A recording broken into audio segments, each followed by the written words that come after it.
Vitamin C से भरपूर, हमारी इम्यूनिटी बढ़ाने वाला, साथ में चेहरे हो चाहे बाल हो, सभी तरीके से हमारे लिए बहुत ही ज़्यादा हेल्दी आंवले की एक बहुत ही आसान रेसिपी आज मैं शेयर करने वाली हूँ।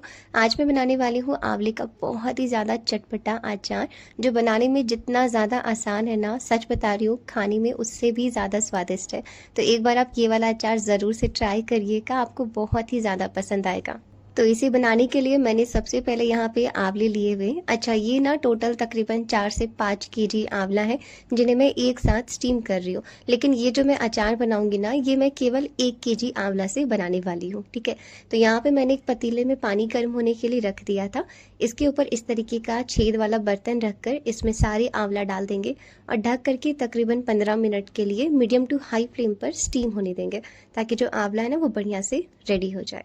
अब यहाँ पर जब आंवला तैयार हो जाए ना, तो इन्हें निकाल करके मैंने तकरीबन 1 केजी आंवला को इस तरीके से छील लिया है। मतलब इनके जो बीज हैं इन्हें अलग करके, इनकी जो ये कलियां हैं ना, अलग अलग पीसेस, इन्हें हमें निकाल लेना है। और इसके बाद इसे तकरीबन 1 से 2 घंटे के लिए धूप में रख देंगे, ताकि इसका जो भी मॉइस्चर है ना वो निकल जाए। ऐसा करने से ना आपके अचार जल्दी खराब नहीं होते हैं। तब तक के लिए हम तैयार करेंगे अपने अचार के लिए फ्रेश मसाला, जिसके लिए मैंने यहाँ पर 1 बड़ा चम्मच धनिया लिया है, 1 बड़ा चम्मच जीरा, 1 बड़ा चम्मच सौंफ, 1 बड़ा चम्मच अजवाइन और 1 चम्मच मैंने मेथी दाना लिया हुआ है। इन सभी को ना हमें मीडियम फ्लेम पर ही रोस्ट करना है, ताकि ये थोड़ी सी पक जाए और थोड़ी थोड़ी सी खुशबू आने लगे। इसी के साथ मैंने इसमें तकरीबन 10 से 15 तेजपत्ता लिए हुए हैं और लाल मिर्च ली हुई है। अब ये जो लाल मिर्च है ना, वो आप अपने टेस्ट के अकॉर्डिंग लीजिएगा, जैसा स्पाइसी आप अपने अचार को बनाना चाहते हैं। इसी के साथ मैंने 1 छोटी चम्मच पीली वाली सरसों ली है। अब इन सभी को मीडियम फ्लेम पर अच्छे तरीके से पका लीजिएगा। ध्यान रखिएगा, बहुत ज़्यादा रंग चेंज नहीं करना है, थोड़ी थोड़ी खुशबू आने लगे ना, बस तब तक पकाना है। इसके बाद गैस का फ्लेम ऑफ करके इसे थोड़ा सा ठंडा कर लीजिए और ग्राइंडर जार में डाल करके ग्राइंड कर लीजिए। और ये हमारा बिल्कुल फ्रेश मसाला बन करके तैयार हो चुका है। वैसे मैंने इस मसाले का 2-3 तरीके से यूज़ किया है, तो आप अपने अकॉर्डिंग अचार का मसाला प्रिपेयर करिएगा, जैसी क्वांटिटी में आप डालना चाहते हो।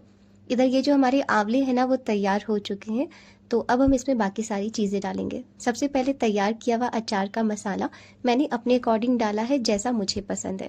साथ में 1 छोटी चम्मच कश्मीरी लाल मिर्च पाउडर, इससे रंग काफ़ी अच्छा आएगा। तीखापन आप अपने अकॉर्डिंग डाल सकते हो। 1/4 छोटी चम्मच हींग भी डाला है, जिससे अचार का स्वाद तो आएगा ही, साथ में हमारे डाइजेशन के लिए भी बहुत अच्छा है। और 1 छोटी चम्मच मैंने अजवाइन और कलौंजी डाली है। इसी के साथ आधी छोटी चम्मच पीली वाली सरसों डाली है, इससे अचार में टेस्ट बहुत अच्छा आएगा। अच्छा, नमक ऐड करेंगे टेस्ट के अकॉर्डिंग, जैसा आप पसंद करते हो। मैंने यहाँ पे तकरीबन 50 ग्राम लिया है। इसके बाद इसमें सरसों का तेल डालेंगे। अब क्योंकि अचार है ना, तो सरसों के तेल का ही इस्तेमाल करिएगा। मैंने तकरीबन 200 ग्राम लिया, जिसे मैंने गर्म करके थोड़ा ठंडा कर लिया था, इसके बाद डाला है। तेल जो है वो ज़रूरत के अनुसार ज़्यादा कम आपको लग सकता है। अब इन सबको अच्छे तरीके से आप अचार में मिला दीजिए और बस ये जो आपका अचार है ना, वो बन करके बिल्कुल तैयार हो चुका है। आप ना इसे हर दिन खाना पसंद करोगे, ये इतना ज़्यादा स्वादिष्ट है। इसी के साथ बहुत ही ज़्यादा हेल्दी भी है, क्योंकि हमारे बाल, चेहरे या चाहे हमारी इम्यूनिटी हो, डाइजेशन हो, हर एक चीज़ के लिए ना आंवला बहुत ही अच्छा होता है। अब आप चाहो तो इसे 3 से 4 दिन के लिए आप धूप दिखा दो, इससे इसकी शेल्फ लाइफ बढ़ जाती है और इसके बाद आप इसे इंजॉय करो। बहुत ही ज़्यादा स्वादिष्ट है।